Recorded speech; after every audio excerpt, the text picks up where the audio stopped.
one of the things you'll see, this, especially if you're coming to my workshops often, I will be presenting this model because this is the model that I started to build even for my research, for my master's, and also my personal. This is out of my personal experiences about the mind, where I started to build an understanding of the mind because I realized, when I was going through my journey, I didn't, it's like showing up to a war without having a weapon. So I didn't understand anything about the mind this way. So having this understanding, these three levels, especially the conscious, subconscious, superconscious model, really helps to process some of the things, some of the challenges that I was going through.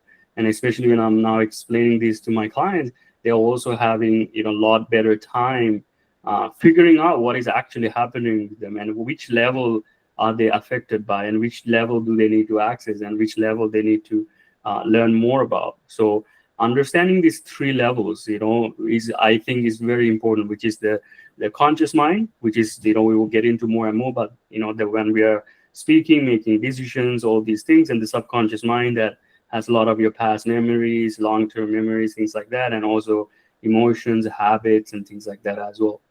And also the superconscious mind as well, which you have your inspiration, your purpose, your ideal path. And when you will see, the more you can tap into that aspect, when you can more align into that superconscious mind, you will see that you'll be able to become always a lot more peaceful and have the life that you truly want. And I think that's one of the things that really inspired me to kind of even build this model, is because my own experiences have with tapping into the superconscious mind have helped me resolve some of the biggest challenges that I never thought that I would be able to resolve, which is, I would say, being honest with you, it's burnout. I didn't think I was able to get over my burnout, especially my depression and burnout and anxiety.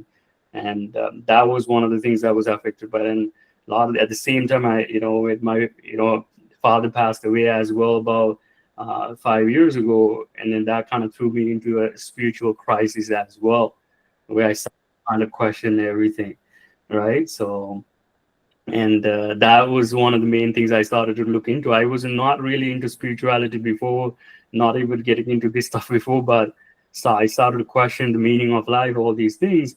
And that's actually without me knowing what I was actually doing. When you started to seek the truth, when you started to seek the truth beyond yourself, what you're doing is you're opening up the superconscious mind. You're accessing it. You're starting to access it, at least. It's not in the beginning. It might be a little bit. We will talk about it. It has all its own challenges in the beginning when you have your own beliefs and things like that, and it's conflicting with the beliefs in the superconscious mind. But gradually, I learned how to change my thinking, change my beliefs that was no longer serving me, because the superconscious mind wants nothing but best for you and has nothing but love for you. So that was important. And then also I started to build these, 12 laws. Basically, these laws are essentially what I would say, they're not necessarily things you need to follow. It's something like, something that works behind the scenes in your mind, right? So it's not like you need to go, you need to do them. That's not like principles or laws like that. It's more like they're still working, while we're conducting our business in life, it's still working beneath you. It's still working behalf of you, right? But when you get to know these laws, you become a lot more aware. With consciously, you become aware, and then you can use it for your benefit, right? So that's the idea. It's not that you need to master them all of them right away. But we'll talk a little bit more about them bit by bit. But if you're coming to my session more, you will see these concepts keep coming out in our sessions. Okay. And so if I answer this question, I'm actually working on the CRPO right now, getting the psychotherapy licensing. But because a lot of my stuff involves coaching and mentorship, because it has a large component of like advice giving, which is not necessarily psychotherapy per se. You see, so psychotherapy involves a lot of allowing the patient or the client to speak about themselves, their emotions, their thoughts.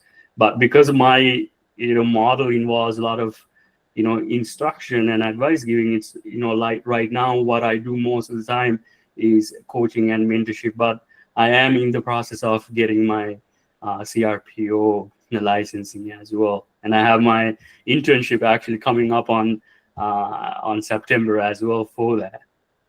So that's what's happening with my life. So that's a little bit about the laws themselves and the three levels. So we'll get into each of the levels. Especially, we'll start with the conscious mind, because I think that's the first one that people should learn about more. I think that's one of the things that will kind of set the direction for understanding the rest of the two. Okay. So in the meantime, is any questions regarding that? Please ask away if you have any questions. Just feel free to interact with me freely. I'm happy when you ask me questions, or even just put some comments like, please do. Thank you so much. Really appreciate Lee's participation. She's always joining me. So I love that. So thank you so much. So yeah, feel free to interact with me and feel free to ask questions if you have. Okay. So let's take a look at about the conscious mind. I think one of the first things that really helped me kind of understand how the mind works was understanding how the conscious mind works. And I know when I was especially studying psychotherapy or psychology, we were not really shown this model of conscious, subconscious, superconscious mind very heavily. It was taking a very medical approach to things. But when I started to really look into this, especially when I was studying Buddhist psychology, I started to understand, look, we have something called the conscious mind that we need to learn to direct.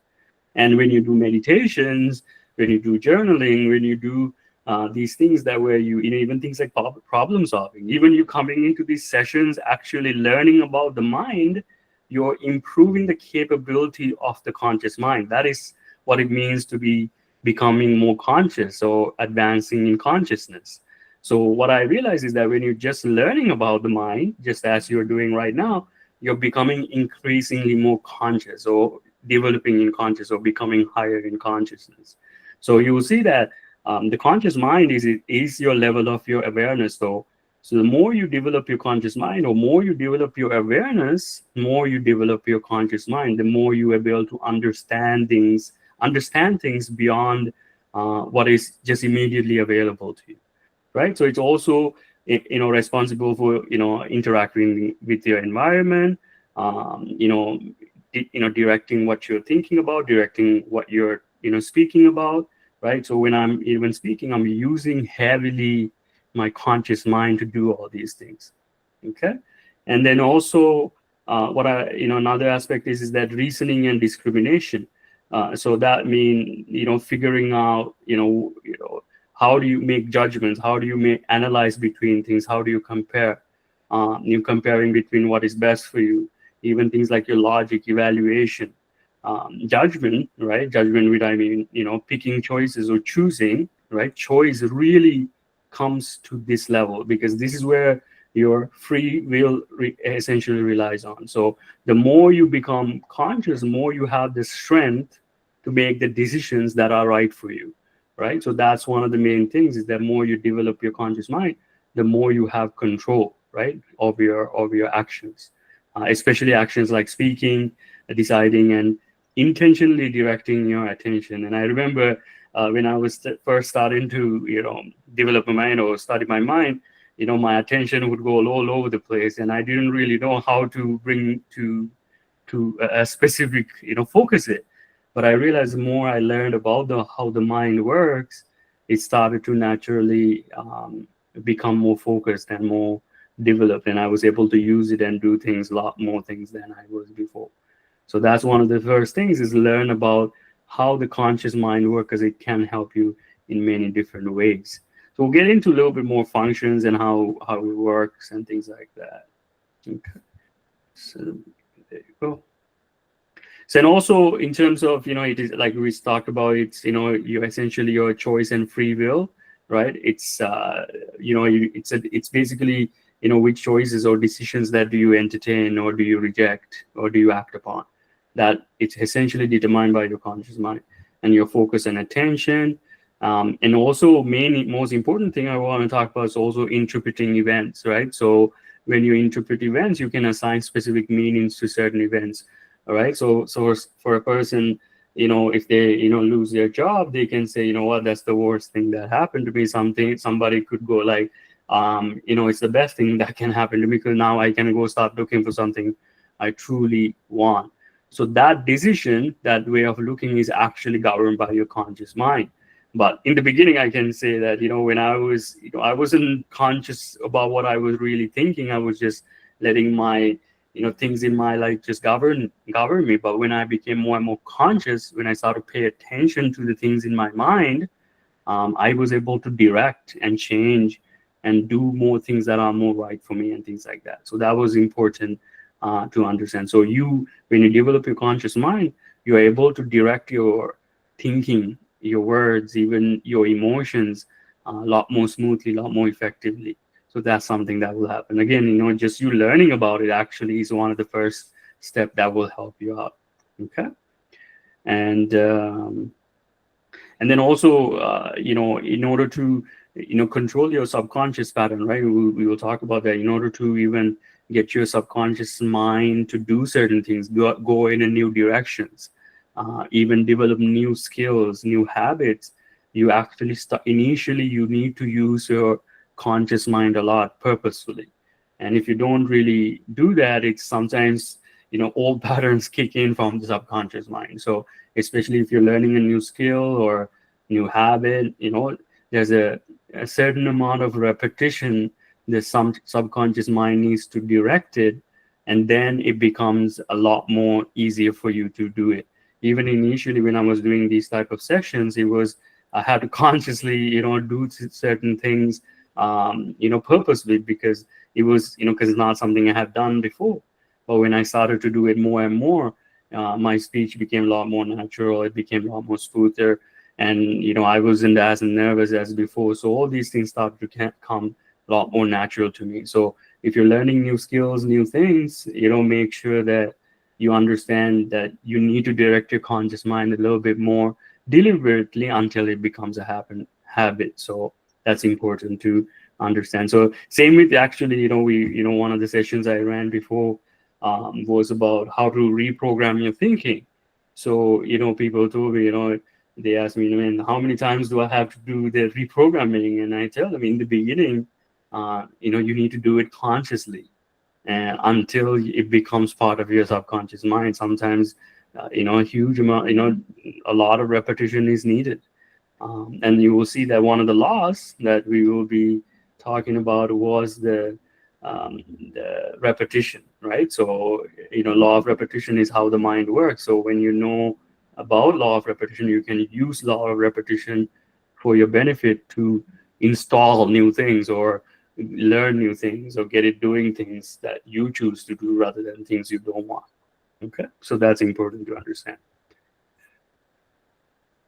Okay, so some of the strengths, one of the key things is the creative decision-making aspects of it, right? So let me see. So you can essentially choose thoughts that is in harmony with you, that is with the truth. That is something that, like we talked about, having the choice, right? This is where you make the choice, or understanding that you can make choices, you can change your past. Not you can change your past, you can change the interpretation of what happened in the past. You can change the direction of your life. Is governed by the conscious mind. And like I said, it might be, if you're new to directing things, in your own way, it might be difficult, but as you keep doing it, you will see that things become a lot more easier, especially when you learn to use the decision making capability. So in things like, if when you start to do self reflection, right, started to observe your own thoughts and started to observe your own emotions, you started to become able to control and direct in ways that are more beneficial for you. And then we'll talk about, because the emotion aspect is actually has a little bit of nuance, and it's a little bit complex, because we need to first, before we can direct our emotions, you need to learn to express emotions. Otherwise, you're just, if you have, aspects of you that still need healing, and if you continually pile new thinking on top of it, it just becomes too restrictive. too rigid. So that's one of the things that I did before, is like I was trying to change my thoughts and beliefs without really expressing my beliefs and ideas and how I felt. So it's important to do the emotional expression aspect of it first before we can direct your emotions and things like that. So we'll talk a little bit about that actually on when we come to the subconscious mind, because the subconscious mind is where actually your emotions are, originating, for some of them at least. Okay, so that's important to understand. And like I said, it's actually the conscious mind is the primary change agent, right? So you can, by using, directing your mind to, things that are positive, the books, or even coming to these types of sessions, you are becoming the primary change agent. So you can now, if you choose, take on beliefs that are more beneficial for you, even things like affirmations and images, you will see that you will start to be able to use them with much more ease. Because in the beginning, I know there's a lot of things about things like affirmations and visualizations. I couldn't really understand why, how they even worked. But when I started to understand this model, I realized, oh, I have to use the affirmations. The reason I have to repeat them, because it needs to slowly, go to the subconscious mind. It needs to be digested by the subconscious mind. So, repetition is needed. But the initiator, right, the change agent, is always your conscious mind. So that's very important to understand. Okay. So some of the limitations of the conscious mind you should become aware of is that it can only handle a certain amount of information, right? So there you will see, we often, that's something I always worry. Even in this session, I might giving too many things to remember. But I tell people, just listen to the things you don't understand, and because some of these concepts, you will see, if you keep coming to my session, it will become repeated, and you will naturally understand them. So you don't have to think, man, I got to remember everything. I need to know everything. It doesn't. Even when I work with monks, they told me the same thing. It's, you don't need to go try to remember everything we're talking about. Just, whatever you understand, and just keep coming to the sessions, or keep coming to the events, and then you will, whatever you need, you will keep with you, and then you'll be able to use it. So same thing I tell people who come, don't worry about if you don't really understand everything what I'm talking about. Just if you find something useful, write it down or keep it with you. But if something is not relevant to you, don't worry about it. You will see, some of these concepts will coming up in our subsequent sessions as well. Okay. And so understand, your conscious mind can only take on a certain limit of information at one time, limited processing capacity. But over time, more you become conscious, obviously that capacity will increase. And that's what I found out for myself, and also the clients that I'm working with.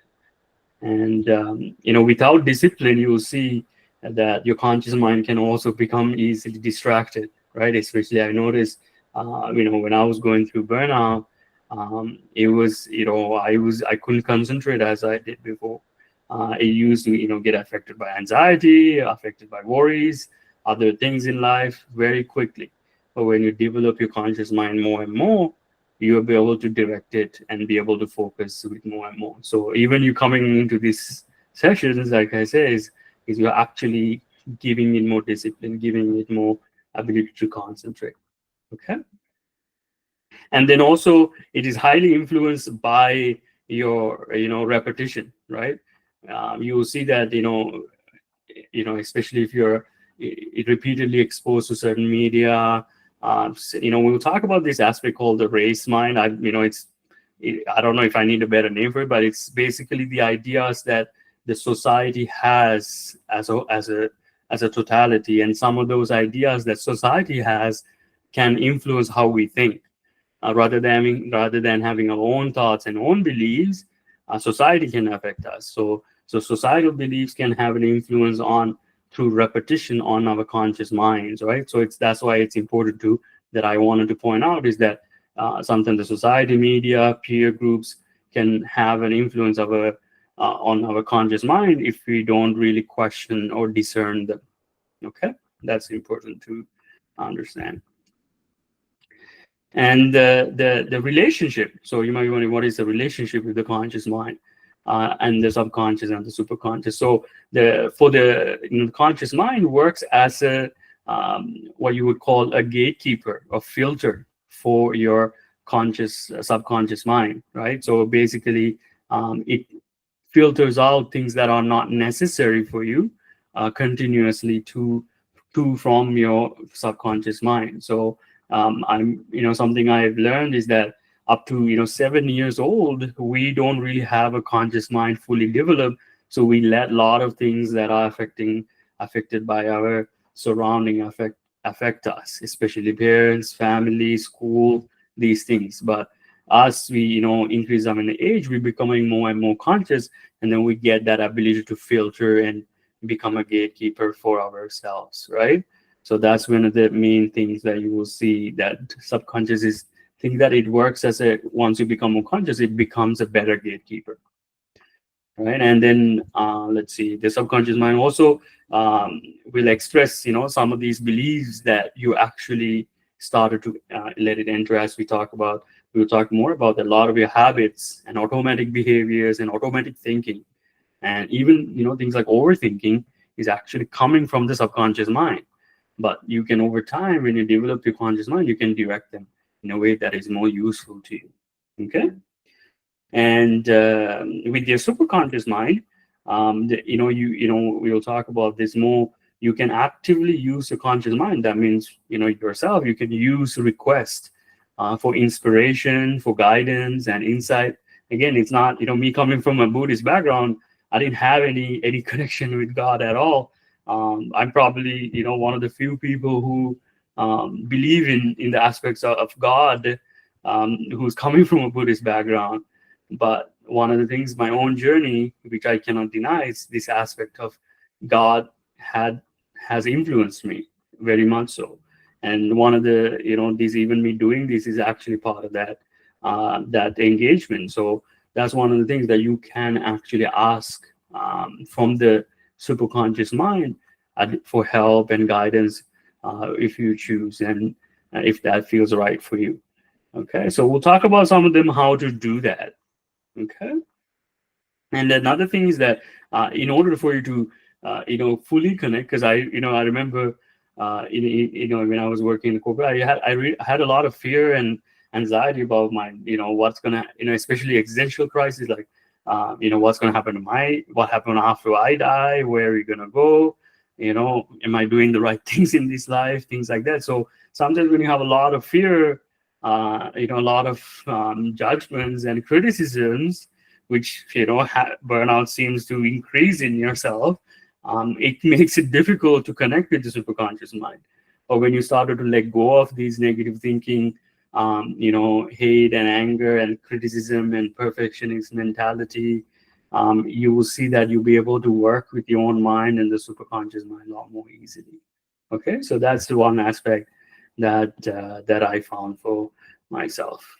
Okay, so in terms of we will one of the things that I actually I have created another session to talk about these laws more and more, but it does have an effect on these especially the laws themselves you can utilize them, like what I talked about before. You can use the laws for yourself. So if you want to change a unhelpful pattern of thinking, you can utilize the law of substitution. That means choosing thoughts that are more beneficial for you.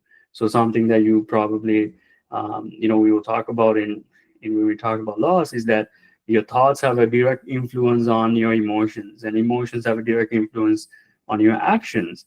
Through the law of substitution, you can actually start thinking about changing your thought systems, changing your belief systems that doesn't serve you any longer, right? So that's one of the main key things to remember. And then, like we talked about, repetition is one of the biggest one, because the repetition is actually needed initially to change some of the beliefs that we probably have held for so long, right? So that's why I see people asking, why is the repetition needed? It's because some of this, some of our beliefs have been ingrained into us for a long time. And then in order to let go of them, or in order to take new ones, sometimes repetition is actually needed, right? So that's a big one. And law of belief, and which is deciding what is true for us, and deciding what is true before it becomes a subconscious prime. So because a lot of our lives are governed by our beliefs, right? We will talk about that as well when we're talking about the laws more in a subsequent session. A lot of our lives are governed by beliefs. It can have an effect. So through our conscious mind, we can select and decide what is true for us, what is good for us. And again, this is not something I knew before, that you can actually choose your beliefs and change them around, and then you get different results. I didn't really know that. But choosing and deciding to let go of beliefs that is no longer serving us, we can learn to change our lives, change our emotions and actions and so forth. Okay. So, and then we talk about, like the aspect of law of cause and effect, which is essentially your thoughts and emotions and actions are highly tied to one another. So your thoughts can influence your emotions, and then emotions can influence your thoughts, and the same with emotions can influence your actions, and then actions can influence your emotions and thoughts and so forth, right? But becoming more conscious, you can choose to respond in a way that is most effective for you. Rather than reacting, you can respond in a way that is most beneficial for you. Okay, so that's actually the key points, and for in terms of understanding. But in terms of how to develop it, learning, studying is one of the biggest, most valuable way I've learned, right? So learning new things, coming to these sessions like this, reading books, taking courses is actually one of the easiest way you can develop and direct the conscious mind into areas that you choose to, right? So I've noticed that when I learn things that are beneficial for me, because I'm changing my thoughts, because I'm changing my beliefs over time, I can see my emotions are changing. I can see that my actions are changing. So again, depending what you learn, what you study regularly, can determine the type of emotions, type of actions that you have, even especially the type of beliefs you hold. Okay, and also keeping a journal, primarily for self-reflection. I've seen it has been very effective, especially expressing your emotions, expressing your thoughts, expressing your beliefs. It helps you to becoming more conscious about what is inside of you, right? So that way you can either select or think the same way you want to think, or choose new ways as well. So that's one of the ways that has been pretty effective for me. And also with goal setting as well. When you started to set goals, small goals. That's what I started. I realized, when I was going through the challenges I was going through when I was setting large goals, it was kind of stressing me out. But then I realized that was because my conscious mind was not as developed as I wanted to be. And then when I started with setting, maybe weekly goals, and then 90-day goals, and then yearly goals, it became slowly and gradually easier. And then I realized that was actually improving how my conscious mind was working as well, right? So that's one of the big ones. So, if you're not new to goal setting, start with, maybe weekly goals, maybe monthly, then 90 days, then maybe, yearly, and then you can go forth from there. But it's actually one of the most strongest ways that does help you develop your goal, your conscious mind. And then the mindful meditation is actually one of my favorites. It's the practice is very simple. I know there's a lot of things about mindfulness meditation out there, but what I learned from monks and studying these things extensively for the last 7 years. So I keep things very simple. What I just keep a timer for 10-15 minutes, just close my eyes, and I rest. I don't really do anything else. I just keep things silent, keep things quiet, and then I just rest. I don't try to concentrate too much. I don't do none of that. And if certain things that are bothering me or emotions are coming up, I just simply write them, and then I go back to just resting with my eyes closed. So it's a very easy process that I found, and it seems to be the most effective one for me. That was very effective. And it is, I learned, primarily from, monks who have been meditating for a long time, and that way was the easiest and most effective for me. And then I kept doing that, and it helped me come up and learn, understand things about the mind that I never thought I would, and also bring peace to my life that I never thought I would.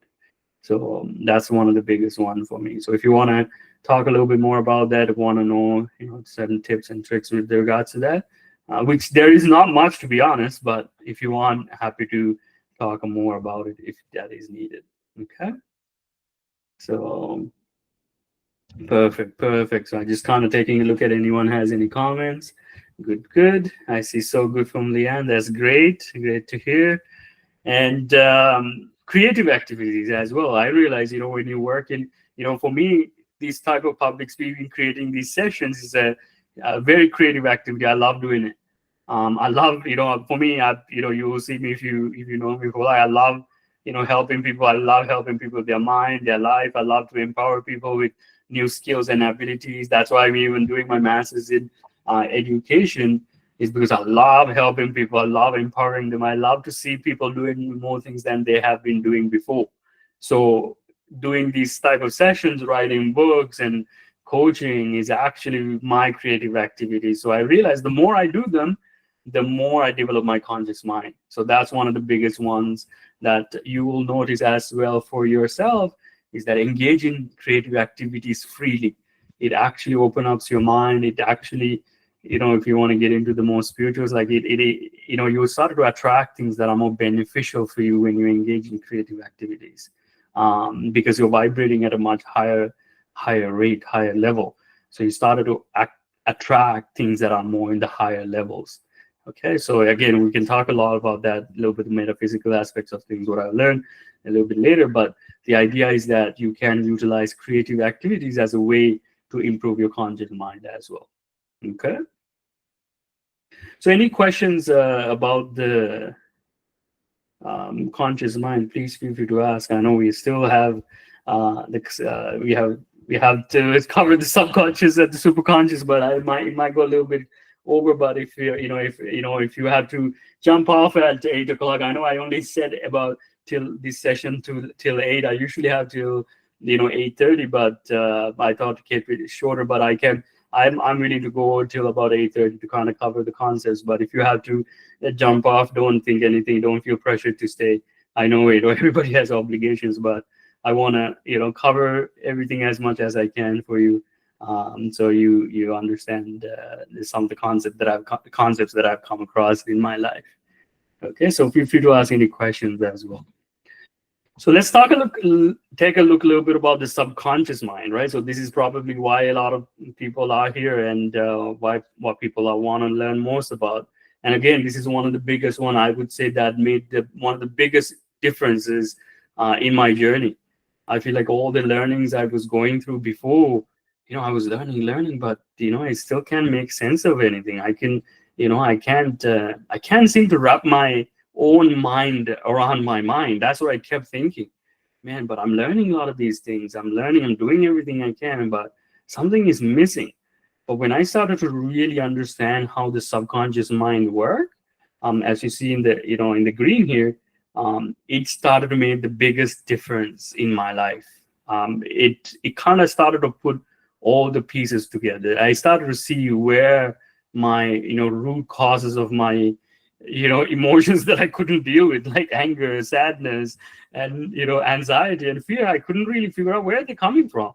Some of the things, like, I didn't tell my mind to be angry. I didn't tell it to be fearful. I didn't tell it to be sad. Why are these things coming? But then when I understood the subconscious mind, it became clear, it's originating from the subconscious mind, and emotions are a way of the subconscious mind expresses to you. It's the language of your subconscious mind, how it interacts with you. That's one of the ways. That's not the only way, but that is the one of the ways that your subconscious mind interacts with you, right? So emotions is one of the ways. So we'll talk a little bit about that in a bit as well. So remember that subconscious mind actually primarily runs as an automatic operator.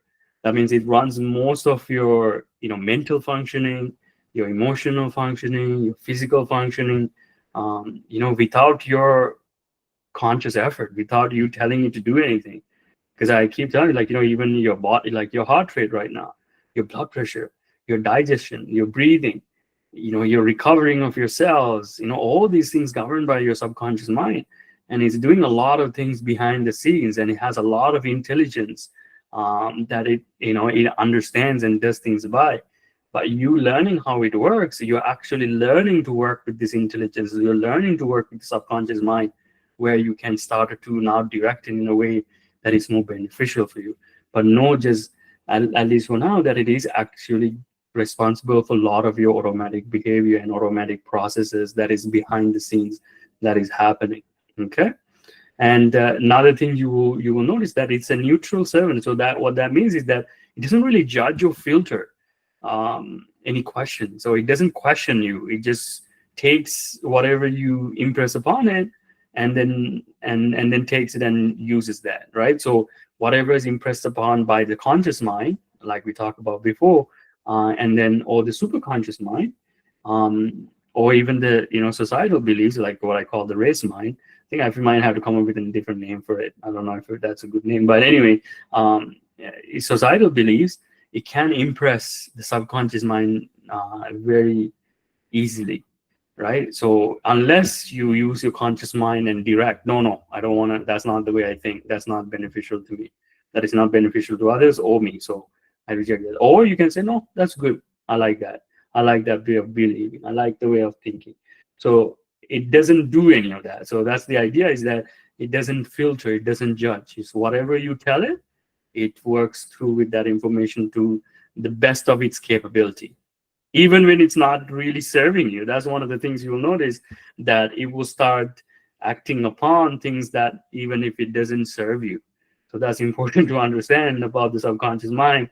And that's why you have to also be very careful about what type of information that you expose yourself to, like news and media, and the type of friends you hang around with, because they can influence your subconscious mind if you started to agree with them, right? So that's a problem. And I realized, especially when I was going through some of the challenges I was going through, I was watching a lot of news, and that did not help. I thought, I'm getting to learn about the world, see what's going on. It didn't help. It didn't put me in a good mood. So I limited myself to, okay, 15 minutes. 15 minutes, learn the news, get the stuff, and then, let it go. And then I was watching sometimes for hours, and that wasn't helping. I didn't know. I honestly didn't know at that time. But more I learned about this, about how the subconscious mind works and things like that, I started to kind of focus on doing more creative things that I enjoy, being around friends or playing sports, or, creating things I like to create just for fun, right? And that was putting me in a better mood than what I was doing before. So that's important to remember. Okay, so that's important. So, and also it's the creative executor. So what that means is that once it's programmed, it will essentially works tirelessly, even during sleep, right? So the dream functioning, all your creative activity that comes up, even things like driving, or brushing your teeth, or even some of your work, depending on the decision making, comes naturally from your subconscious mind, because it has been programmed over, through ideas and through over habits, and even your emotional reactions, right? I realized that, when I was going through some of my emotional challenges, the way I was reacting to situations was not the best. And then I didn't want to react that way, but I would, and then I didn't know where it was coming from. So when I understood the subconscious mind and how that it works based on repetition, it made sense to me. Oh, look, the reactions are coming because it's been programmed that way. But I realized that when you become, when you can see the reactions, you can be more creative, right? So you can see the see in the creative and the reaction. If you put it back, I learned it from a book called Conversations with God. You'll be able to react rather than reacting. You can be able to create better responses to your situations. Okay, so that's important to understand, that you can change the reactions over time with repetition, once you learn how these systems work. Okay, so feel free to ask any questions if you have. And let's take a look at a little bit more about the some of the properties associated with that. So let me see any questions. Okay. So storage and recall, right? Like we talked about before, a lot of your memories, your beliefs, your learned skills, emotional patterns are coming from this. So it stores all that information, it stores all that data. So that's important to understand. Same with your, habits. It's the things that you have done consciously, it converts them into habits and then actions and into automatic responses. So if you're going through things like, overthinking, just know that it is actually a product of your subconscious mind. But what you can do when it comes to overthinking, just write down what you're overthinking about. Stop paying attention to them without compassionately. This was a big one for me. Rather than started to judge my emotions, judge my thinking, I just started to observe them. And the more I observed them, the more I started to, let it started to settle off more. And then you will see is that, if a lot of your thinking is coming to your mind, the ideas and things like that, keep a journal and let these ideas or emotions, let your journal absorb all these things. So sometimes it's just trying to throw these ideas just for you to take a look at. And when a lot of things are going on in your mind, a lot of things are affecting you, and a lot of pressures are there, just keeping a journal like a second brain can really help. So start recording some of these things in there if possible. It would really help you out. And this is one of the reasons how I came up with these models, because I kept writing about things that was helping me. And then things started to slowly kind of come together, and then I started to see these patterns. So a lot of these things that you're even learning is actually product of a lot of the journaling I have done earlier for the last 4 or 5 years, that I was when I was kind of looking for answers to kind of figure out how to heal my own self. So you'll see that same thing might happen. You might start writing your own novels or starting drawing things. So allow journal to be a process that you can understand the things on your subconscious mind. Okay. And and also we talk about that, your body regulations, your heartbeat, breathing, digestion, cell repair, immune responses, all these are governed by the subconscious mind. So understanding how it works is a very important aspect of learning of how it works. So that's important. And then also automatic emotional responses. So things about, you will see that this is a very important one, because one of the things I usually tell my clients, you need to change your way of thinking. You need to assess whether what you're thinking is important. I realize is one of the most things also important is actually learning how to express emotions. Because if you don't learn to express your emotions and you're trying to change your thinking right away, it can put a lot of stress and load on you. So one of the things is not what I mean by emotional expression. I'm not telling you to go and just pour your heart out with people you're angry or upset with, or even fearful of. It's not really about that. It's actually taking this time to compassionately express your emotions into a journal or to somebody. Ideally I recommend journal, because then always have that available. You will start making it for you to connect with your emotions better. Remember, we'll talk a little bit about that. Your emotions are your soul's way of speaking to you. It's your subconscious way of, your subconscious mind trying to send you messages. So they might not be necessarily so negative or bad, but when you do have something that you have not healed or you have missed out on to see, it can come out as emotions that are not the ideal emotions. That's what I noticed, that when I started to suppress and just kind of dismiss my emotions, it just kind of piles up together and comes even harder, right? And then I would have emotional reactions that I didn't really want it to have, and I didn't know where it was coming from. But when you started to slowly and bit by bit start to express your emotions with compassion, it will start to make you feel better. Okay, so that's one of the things that I've noticed as well. Especially people who are, things like addicted to, weed and things like that. It's that sometimes when you have these emotions, it makes it easier to, when you're smoking these things, it's sometimes easier to express your emotions. So it's a basically a way to, soothe yourself and allow those emotions to flow through naturally. You can also start doing that with emotional expressions as well through, journaling and so forth. Okay. So those are some of the ideas that I want to share. Let's see. So I'm just reading Lee's input here. So as I do like a journaling, it is something after a long break, but I can start writing before I know. Yeah, that's true. That's for sure. I know. I sometimes I started doing a little bit of meditation, and then I start journaling. Something came, and then half an hour goes by. It's I'm still journaling.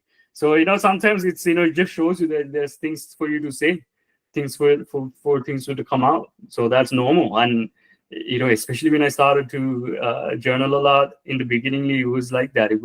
I went through so many books. I was like, I can't believe like I had all these things stuck in me, right? So it's a good process. It's actually one of the best things I would recommend you to keep doing. It's fantastic that you're already doing that. So keep doing that. It's great. That's great stuff. Thank you for the input as well. That's great. So a little bit of talking about the relationships. I know there's a lot of content. I'm so sorry. It's a lot of text, but I don't know how you would how how deep I would go, but we'll talk a lot as much as we can, right? So for in terms of conscious mind, the relationship, receiving instructions, the subconscious mind receiving instructions primarily through the conscious mind, right? Either through thoughts, images, emotions, and beliefs, and then started to work on executing them based on these things automatically, even if they are unhelpful or helpful or even destructive. So like I said, it doesn't really make a decisions for you. We have to be the one, or the conscious mind is the one who have to make these decisions for behalf of it. And also it can be inspired and healed instantly. Again, this is something that I noticed, especially when I was certain things that I didn't know how to work through. When I was going through reading certain spiritual books or doing spiritual activities, it was starting to inspire me. It was starting to get me to write things. It gave me to go play sports. I started to get into even things like basketball. Became a spiritual activity for me because it really helped me heal. And that's one of the things. So if you're if you're new to spirituality, think about what you feel most resonated with. Explore.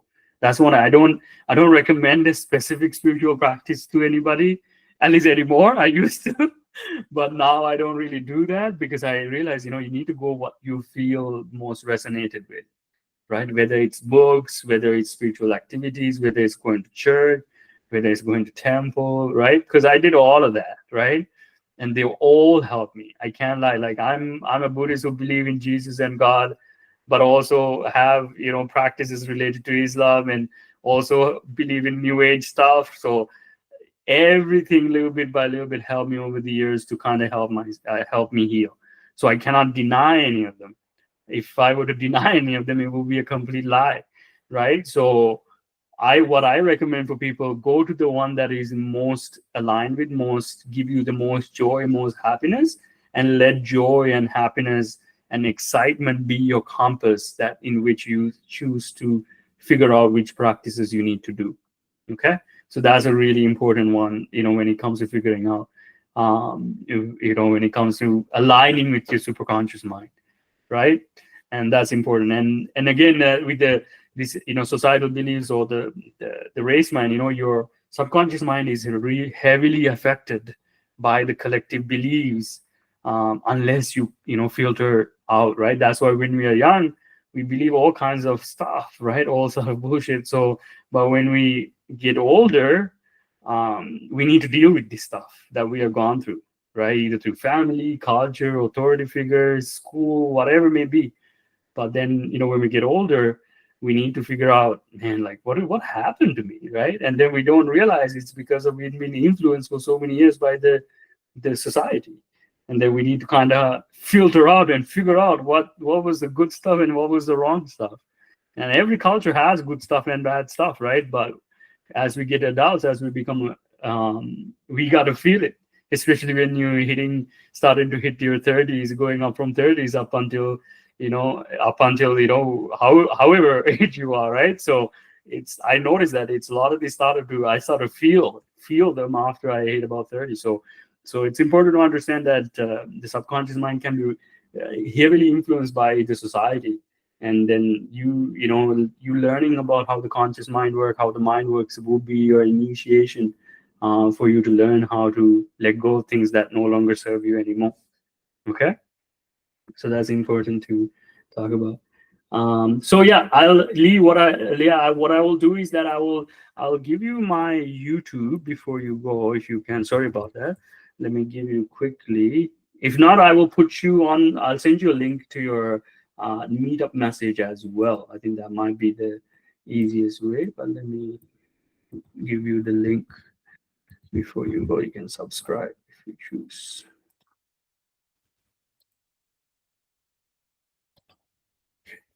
Sorry, it's just loading up. Give me a second. So you can use that link. I just started to put some videos on it, and you can watch some of the old ones as well. So usually we'll go in there, but if not, I'll also send you, if I can find your name on it, I'll send you a quick message as well when it's ready for you. Okay.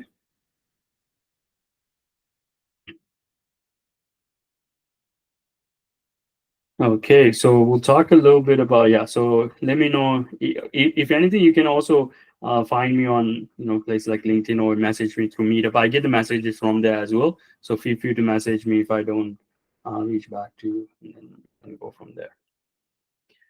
Perfect. So in terms of the subconscious mind, right? So there's a little bit of more characteristics. Accepts the most dominant thoughts, is very obedient. It's non-logical, works by associations, imagery, feeling, not necessarily by reasoning, right?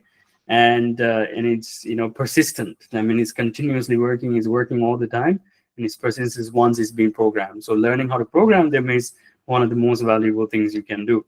And it's also literal. That means it interpret commands literally. So it doesn't joke around. It doesn't really joke around about things. It doesn't understand jokes. It just literally do this. It was like, okay, we are like this, and do that. It will start focusing, but not right away. Sometimes repetition is needed, but that's essentially the nature of it. Okay. And then emotionally driven, we talked about before.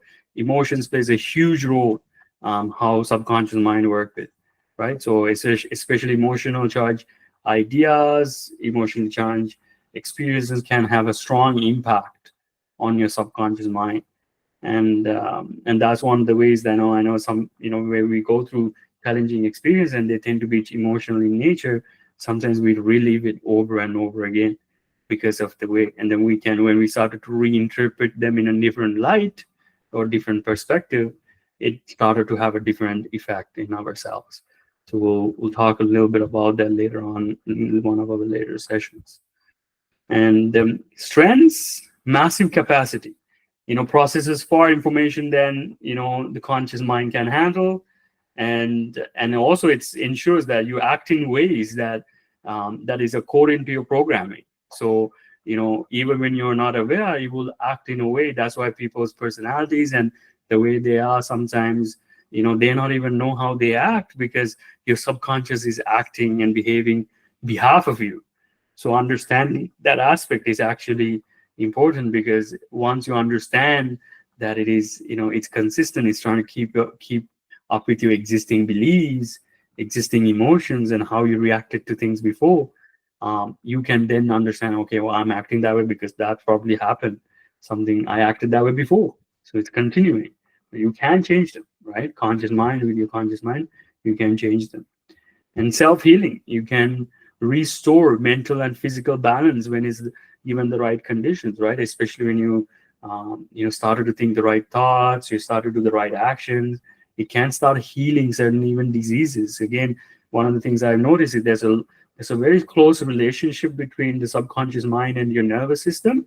And when you started to learn how the subconscious mind works, and when you started to think of, how the right thoughts and do the right actions, it can start restoring your nervous systems and your subconscious mind to what you call more peaceful or easy states, or lack of disease, right?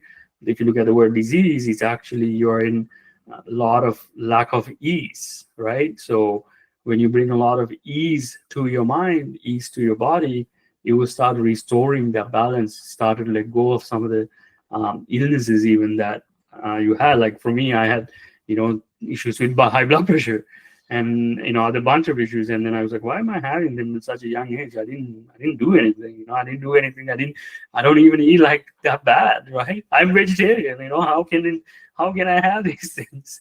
So, and then I couldn't figure out. And I realized it's like it was actually some of the thinking I was thinking. I was I was like perfectionist. I was very critical, and that's when they were not helping. So that's why I needed to calm down a little bit, right? I need to be a little bit easygoing with people and myself, and that started to help me with my mind and the subconscious. So that's important to remember and understand. Okay. So let's see if yeah. So if you I sent you the YouTube channel. If you got it, let me know if you see that. And yeah, I'm happy that you joined me either way. And let me know if you can join other sessions as well. So let me know. Okay. So let's see. So limitations. Cannot self-correct. We have to, we have to get it to correct itself, corrected, right? It will run destructive thinking. What I mean by destructive programs primarily is destructive beliefs that is no longer serving you, right? And especially if they have been accepted in the past, right? So that's one of the main things, that if certain beliefs are accepted in the past, it will keep running them. And that's one of the main things that is issues with it. And it's also very vulnerable to conditioning, right? Easily influenced by repetition and emotion and authority, for better or worse. So understanding how how repetition work, how the effect of emotions work, how authority can influence these things, then you can start to take steps to kind of monitor and be more conscious of what you think and do, and then allow in your life, right? So that's important to understand. Okay, any questions? Let me see, any other questions coming up? Okay, no problem. So again, with this one is the concept of time is also not present in the subconscious mind, primarily because it's actually doesn't use the time as a concept. It's actually the conscious mind uses the time as a concept. So you will start, you will treat past experiences as if they're happening now, if you're especially you're triggered, or if you're living in the past. And that's what people tell me, man, I have a hard time letting go of things in the past. I feel like I'm reliving them now. That is actually done by the subconscious mind, right? So there are certain things you can let it go and all these things, but know that it's not really your fault. You're not at fault for that's happening. It's just the functioning and the way it sometimes functions how the subconscious mind. So that's important to understand. Okay, so let's see, what do we have next? So in terms of the role with the laws, again, law of repetition plays a huge role. Repetition, you can use it to program it, and once something has been repeated enough, it becomes automatic, right? So that's important to understand. And then if you choose, you can take on new ideas, new beliefs, new way of doing things, which is called, I call it law of substitution, that you can substitute, if a way of looking at it is no longer serving you. Like, for example, I used to be, I used to quickly lash out on people, be hard on myself and things like that. And I found that, man, that's not useful to me. Like, I don't even want to act that way anymore. It's not giving what I want, and I don't feel good after. So why am I doing this? So I decided, respond differently. Let's try. In the beginning, it was tough. I'm not going to lie. When people pissing you off and things like that, and especially when you help, when you clients and things like that, sometimes they don't see, right? And then I realized, what, I need to learn to be respond a little bit differently, start to think in a different way, because I do really care for them, and that's not probably beneficial to me or them. So I realized, the law of substitution. I started to use law of substitution and repetition heavily. And then I realized, man, I can change my mind if I want. I can change my responses if I truly choose. Okay, so that's very important to understand. And the law of belief says that you can turn accepted, it turns accepted beliefs into reality. So I realize is that if you're studying a lot of the metaphysical stuff and things like that, a lot of this manifestation aspect of things come from your subconscious mind, because it truly does have a lot of creative potential, creative ability. It actually gets this ability from the superconscious mind, but it actually taps into this ability and creates a lot of your reality. It creates your results in life, experiences. Especially, I notice that things that you have not learned to forgive, not learned to let go of certain things, it will start repeating in life. And I noticed this that when I sometimes had issues with some of my friends, and if I didn't have addressed that issue, I would see that same issue coming from another person, and another person, and another person. I was like, man, why is the world like this? And I didn't know that because of my beliefs, some of the way I reacted is creating these recurring patterns, and I couldn't figure out why. And then I realized it was them. But I was like, how can it be them when I'm the one who's continuing to experience them, but other people don't experience them? So I started to wonder why that was, and I realized, no, it's because of a law of a belief. It's the nature of our subconscious mind. When you have specific beliefs that you don't know you have, it can create certain realities in a way that you might not been aware before. But that's why it's so important to understand how the conscious mind and the subconscious mind works, because then more you become conscious of your beliefs, conscious about your thoughts, your emotions, and how they are interrelated, especially your actions, you can start changing the way how you respond to them, and therefore get different results in life. Okay, so that's an important one for you to remember. And in terms of law of emotion, also, that's one of the big ones. It seeks emotional expression, right? So if you continually suppress your emotions and repress them, it's going to come out in different emotions like anger, sadness, fear, anxiety, jealousy, all this stuff, right? So being able to express things in your subconscious mind using as emotions, like journaling would be most ideal, right? Or even talking to somebody. So that's one of the main ways. And then also, it responds to emotionally charged ideas, right? So if you'll see that if you're some people, many people that have a lot of influences there and things like that they're following, and some of their messages are highly charged, highly emotional, right? And that can influence how things go into the subconscious mind and affects us, right? So that's important to remember. So the media can have a huge influence. Social media, especially, can have strong influence, because it's very emotional content that seems to get the most traction, most likes, most views. So if it can affect other people emotionally, it can affect us as well, because we sometimes have similar principles that is governed by, in terms of law of emotion, because law of emotion can have a strong impact on our minds. Okay, so that's important to understand. So how do you connect with your subconscious mind? Like we talked about before, your emotions are the language of your subconscious mind and your soul, right? So ask yourself, how do you feel today? That's one of the things. I'm actually building out a journal called Come Home to Yourself, that actually talks about how to, come to your, return to your soul, return to yourself.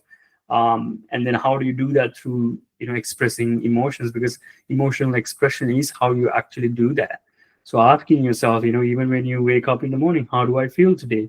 And then asking, either sad, happy, whatever it may be, just learn to expressing that emotion easily makes it easier for you to connect with yourself better.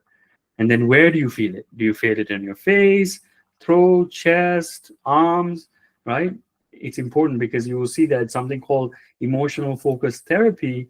It's actually a lot of that is that what helped me is that when you do emotional focus therapy, it actually brings out and you started to connection, make a connection between your conscious and the subconscious mind or prefrontal cortex and your amygdala and in other parts of the brain that you'll be able to express your emotions better rather than in feeling numb and unheard and dismissed, right? Because that's one of the things when I was going through burnout, I feel like no one would listen to me. No one would take the time to.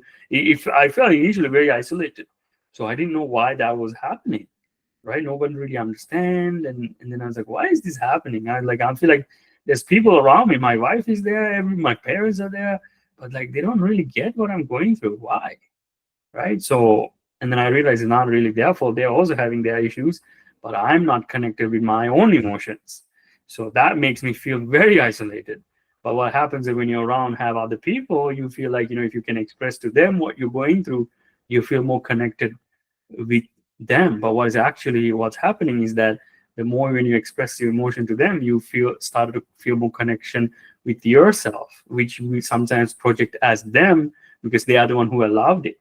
But what truly happening is that more you express yourself, the more you become connected to your soul, the more you become connected with your subconscious mind, that you'll be able to become like yourself again, right? So that's important to understand is that be free with your emotions, express them, whether it's angry or anger, sadness or fear, whatever it may be, right? But be compassionate to yourself when you're doing that. Be there for yourself when you're doing that, which was the missing piece I went through. I didn't just restrict it, as me being a guy. I was like, no, no, don't worry about my emotions. We don't, you don't worry about. And then only like anger would come out. I was like, man, that's not good. So then I realized, no, I need to figure out another way, right, to figure out to deal with these emotions and issues and challenges. And I didn't know a lot of them came from restriction and not being compassionate when I'm expressing my emotions. I didn't know it was such a big deal, but it was. And then when I started to practice expressing even my anger, I am angry with this person, and then I would do it. I would be compassionate as I'm doing it. It became a lot more easier for me to deal with my emotions. Same with Sana. I am upset with this person. I'm upset with this happened, right? And then I would do it compassionately. It became a lot more easier for me to process these things naturally. Okay. And then you can see, what are the past events that came up, that is affecting these emotions. And what I'll do is I have booked another event to talk about, a session called Master Your Emotions, that I'll go through this model deeply because it's something that has been very helpful for me and for my clients, right? So come to that session, you will see that I have booked a whole bunch of events. So if you're free, come to the events where I'll talk about, it's called Master Your Emotions on that. And it will talk a lot deeper about this. And I'm actually building a journal as well that makes it easier for people to express their emotion with prompts and everything. So, but at least if you can do this for now, it will start making it easier for you. And then the fifth step on there is that what do you need to make yourself feel better, right? So that's important to know. What do you need to bring joy to your life? What do you need to do bring excitement? And that's why I have this high joy excitement activity system, because I realize the more you do things out of joy, the more you do things out of excitement, the more you become happier, right? So make a list. What are you excited to do? Are you excited to go exercise? Are you excited to go for a swim, to the gym, whatever it may be? Use that system. You will start connecting with yourself. You can direct your subconscious mind as well. Okay, and then do them for best of your ability, and then don't insist on a specific outcome, because if you're doing certain thing and you're expecting a specific outcome, you're putting a lot of pressure on the subconscious mind. Then it cannot again express itself properly. Again, these are some things I went through personally, so that's what I'm telling you. The little tricks and tips that I went through is because exciting activities improves, but then I would have a lot of expectations after I did something out of activities, right? This should go right, that should go right, and it didn't really help, right? So do it for joy, do it for happiness, and it will start expressing your emotions more freely. Okay, so that's the For, let me see if there's anything else for that. Yeah, so that's, I know we still have the subconscious mind to go through, so we'll cover that a little bit, because I think that's so important to kind of like go through. But I want to see if anyone has any questions in the meantime.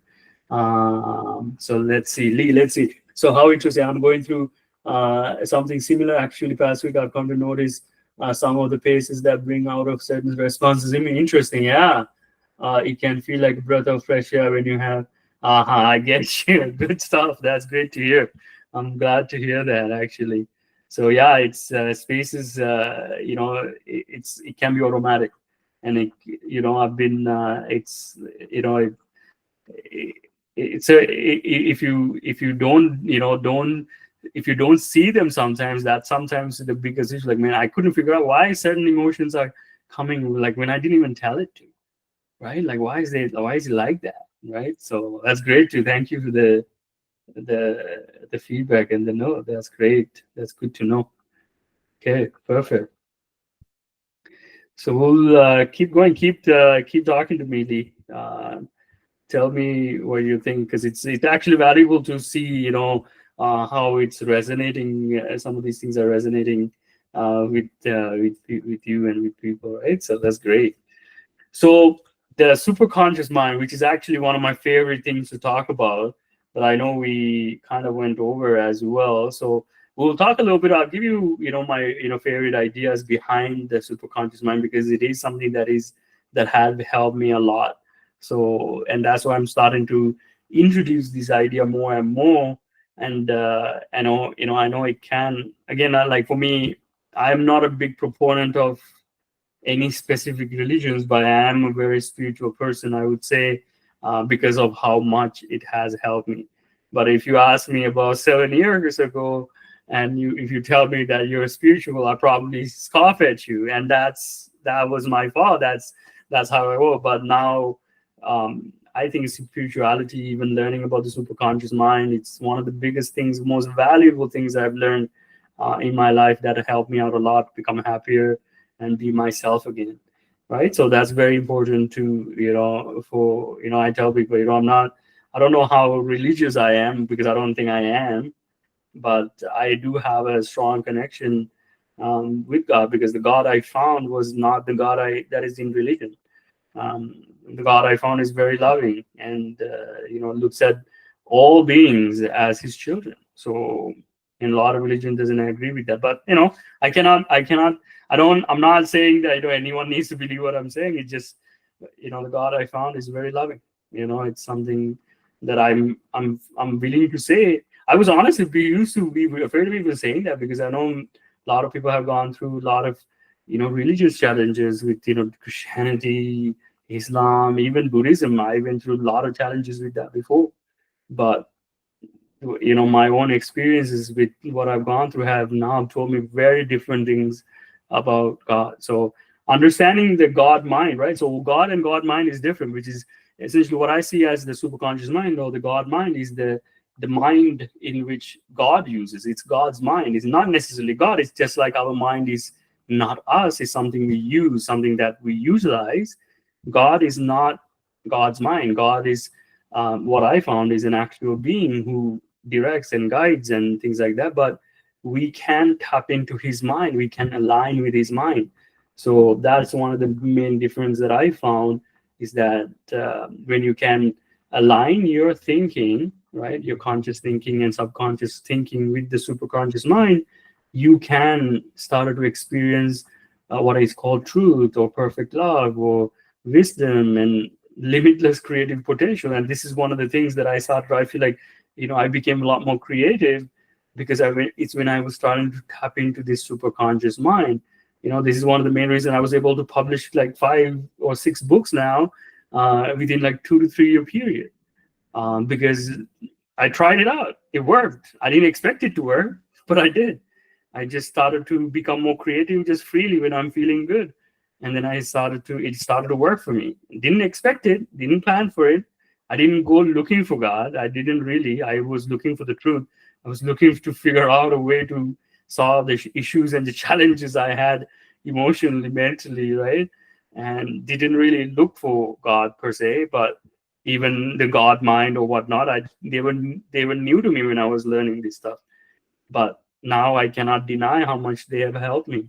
And I know if somebody else also goes and seeks these things out for them, they would find the same things as well. Because a lot of my, when I'm doing even spiritual counseling for people, I say like, look, it's, I'm not special. You are just as, if I'm special, you are just as special as me. And if you understand, if you're in my vision, if you can understand, it's the same thing you will like come across as well, as long as you're willing, right?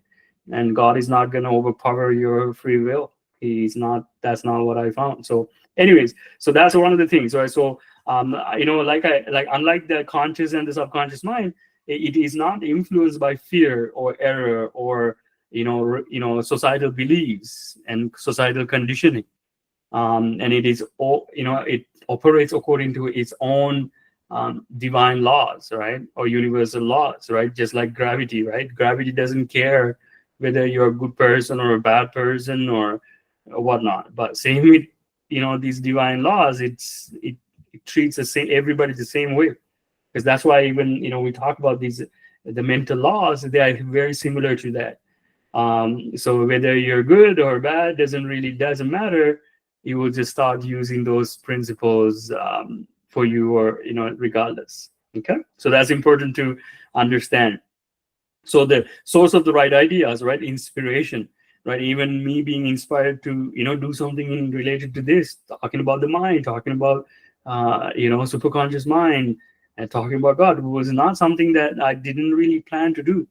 But I feel the most inspired when I do that, and I feel most guided when I do that, when I looked into these things and research. But my main thing now is that how do I bring science to spirituality? Is that, can I connect that? And I'm finding ways to connect that. But my main thing is like neuroscience, science, especially, and also um, you know connecting psychology with spirituality. What is the connection? Is there a connection? So me being inspired to go into doing my research in that things that are related to that, was I felt was inspired rather than me forcing it. So you might be also be directed in that way when you become open to the idea. There's no force is needed. You just have to be willing to seek the truth. That's really what the method. I wanted to find the truth. I didn't care about anything. Give me the truth, tell me the truth of how things really are. So that's some of the things that I started, how I understand this thing. I just disregarded all, because I tried everything else. Let me see if something else that I don't know about is true. And I know how much I knew before, and then when I started to learn and understand these things, I was like, man, this is not me coming up with this, right? It's completely new. So that's one of the things I realized. So your inner guidance and direction will come more and more when you start connecting with your superconscious mind. And I truly believe that everybody is capable. It is actually within you anyway. It just, when we align with ourselves, with the superconscious mind, it becomes more like inner knowing. And you're aligned with the truth, and then you will see things that are usually things that are related to your highest good and things like that. Okay. And the creative blueprint, it has your ideal path in life, when it comes to relationship, purpose, in your divine potential. I know there's, we will talk about, like, everybody has, I feel they have a mission in this life. Even the challenges that people are going through, part of that mission of them needing to sometimes overcome them, learn from it, and then give value to themselves, and or and then also serve other people with what they have learned. And that's part of my mission. I feel that I've learned from the superconscious mind is actually helping people who've gone through burnout, anxiety, and depression, and even anger and things like that. It's because I honestly feel it's something that I need to help people with. Okay. So I see, oh, Leah just sent a question. She's not on the line anymore, but Leah sent a question. Is the superconscious same as God's will? Oh, that's a long conversation, though. I think that we need a whole workshop for that one to actually talk about. But what I believe, yes, that is what I believe. I think God's will for you is for you have happiness and joy and excitement. But some of the things that we do in life doesn't bring that. But he doesn't force that his will on us, but we have to kind of figure out our own way. But I know Leah is not there on the line anymore, but she probably will be listening to our recording. But yes, Leah, so I do believe your superconscious has God's will for you, and it's part of that will is your ultimate happiness and joy, and your highest path in life. And he doesn't want anything but good for you. So that's same with the superconscious mind. Superconscious mind doesn't break your free will. It's always there to help you, guide you, help you, and give you the things that are most aligned with you and right for you. So that's at least what I found about the superconscious mind, right? So that's hopefully that will help you when you're listening to it. And let's see. So in terms of healing and restoration as well, it can help you once you start to return to the superconscious mind. It will start, started to harmonize your mind and started to heal it, restore it. And sometimes you will see that sometimes when you're doing, certain spiritual practices, if you're doing them, you will start to feel some of that peace, some of that alignment, some of that harmony that coming from that. Okay, so that's important to remember. So, and the characteristics, like I said, it has the best path in life for you in hand. It is not forcing you to do anything. It will not override your free will. It waits for your conscious alignment. So when you start to align your thinking with the same beliefs at the superconscious mind, um, it will start, you will be naturally tapping into the superconscious mind, right? So that's important to know. It doesn't do any breaking of free will. In fact, I wonder why is it, more help is not coming, but we need to ask for it. We need to, what is known as scientific prayer. We do need to ask and to receive it. So ask and you shall receive, right? So it doesn't break your free will. It will give the best as long as you ask, because it doesn't want to affect your decision making, because that's part of the learning here is what I believe is we learning how to make better decisions for ourselves and others, right? So that's key. And it's impersonal in law. The law works for everybody, but very personal in love. Like I said, God loves you no matter what, but the law of mind, the law of the superconscious mind works based on specific law. So it doesn't really disregard anyone. It works for you the same way for the other person. Okay. And things like, it's instantaneous in operation. Sometimes the answers and the healing can be immediate, and I've seen this for myself as well. Certain events coming up, that kind of immediately changes everything on my life. So you will start to see sometimes certain synchronicities, certain miraculous things, manifestations will come to your life. But this is, I have to make a quick point about this, is that it's actually become more easier for it to manifest more when you have cleared out a lot of your negative, not negative, you have done a lot of emotional expression work. Because when you have released a lot of easily expressed your emotions, and there's nothing holding you down in terms of negative emotions, what I mean by anger, sadness, guilt, things like that, a lot of the activities of the superconscious mind become very quick. And it's something I personally experienced. And then I remember when I was going through a hard time, it's because I was holding on to certain negative emotions and negative thinking for too long. Even though when I didn't want to, I just didn't know how to let them go. So that was the thing to remember. So in terms of strengths, again, it's absolute alignment with the truth. Cannot hold any errors or contradictions. It's infinitely creative. When you tap into, you also notice that.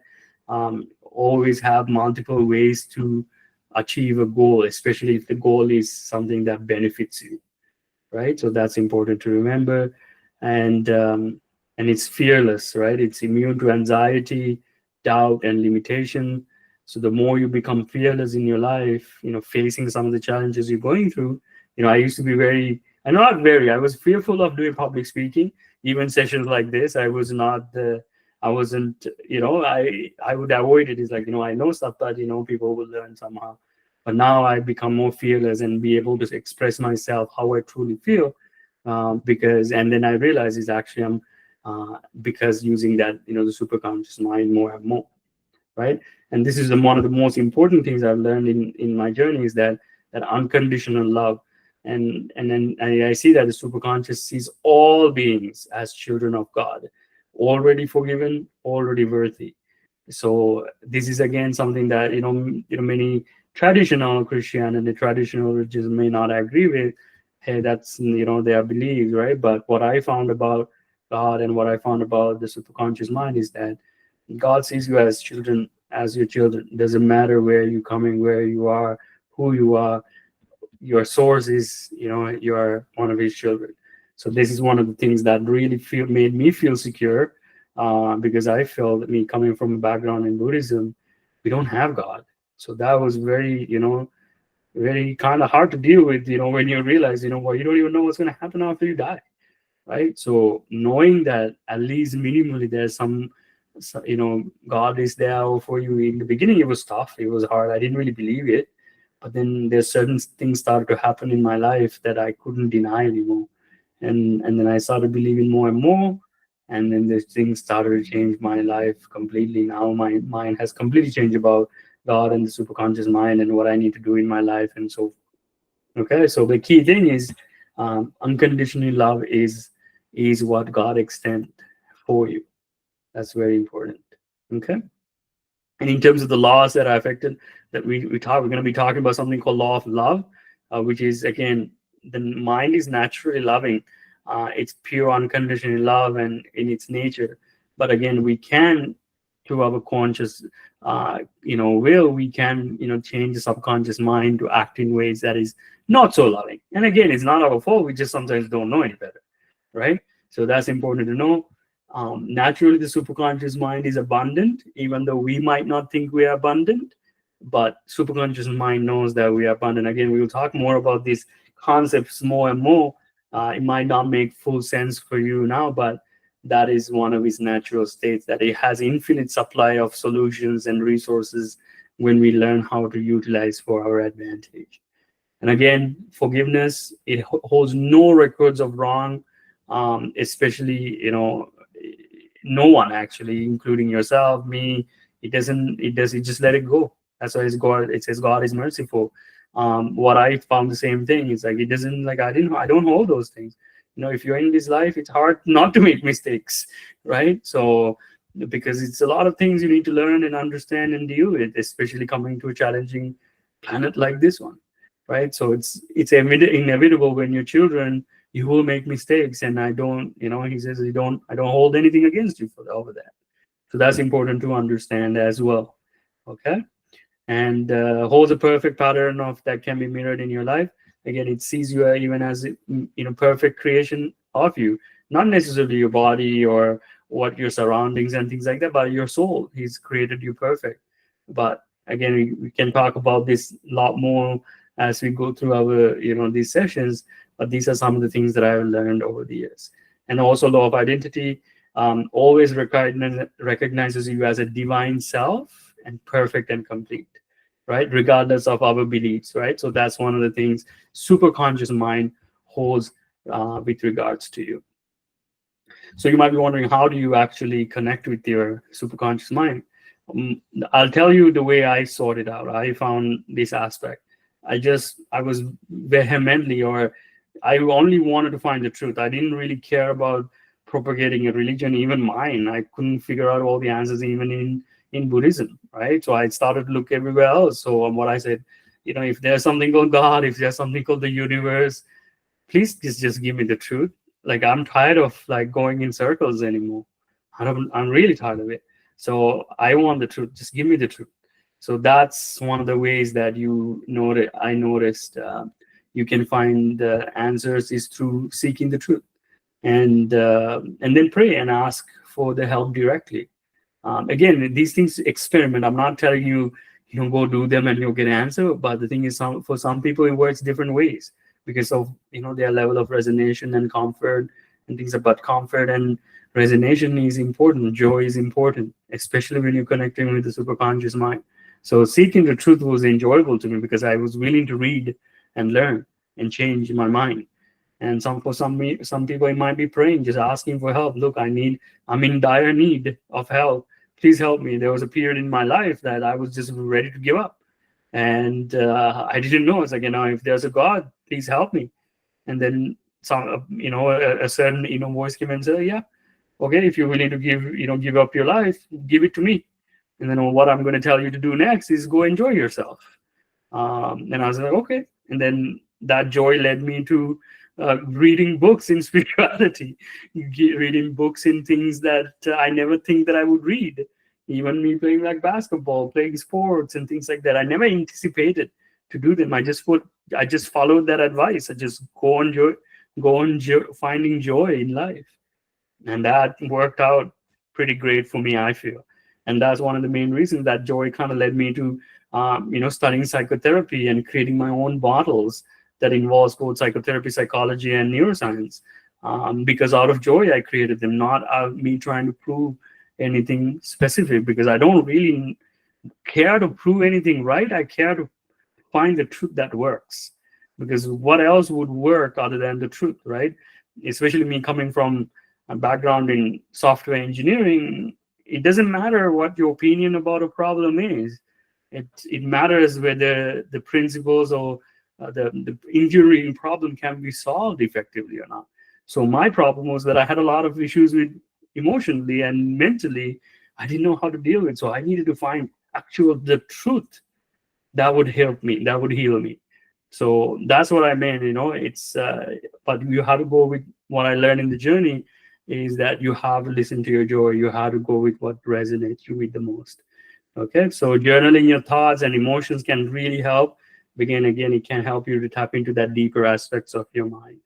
And meditating, mindfulness meditation, just sitting in relaxation and rest is most of the time good enough, and that can affect it. And one of the things is a funny, interesting quote I heard is that God says, I'm so big, you cannot miss me, right? So that's what I found. If you start paying attention, you cannot miss God, or you cannot miss the superconscious mind. It will be coming to help you if you're willing, and if you're willing to let go, and if you're truly willing to learn about that aspects without judgment. Again, it's not something that was easy for me. I'll be honest. I had a lot of judgment about God. I thought He was punishing me. He was bringing so much, destruction. He's evil. All this jazz. But my conversations, my own writing, what I've learned, that sometimes is not the case. It's very different what I found.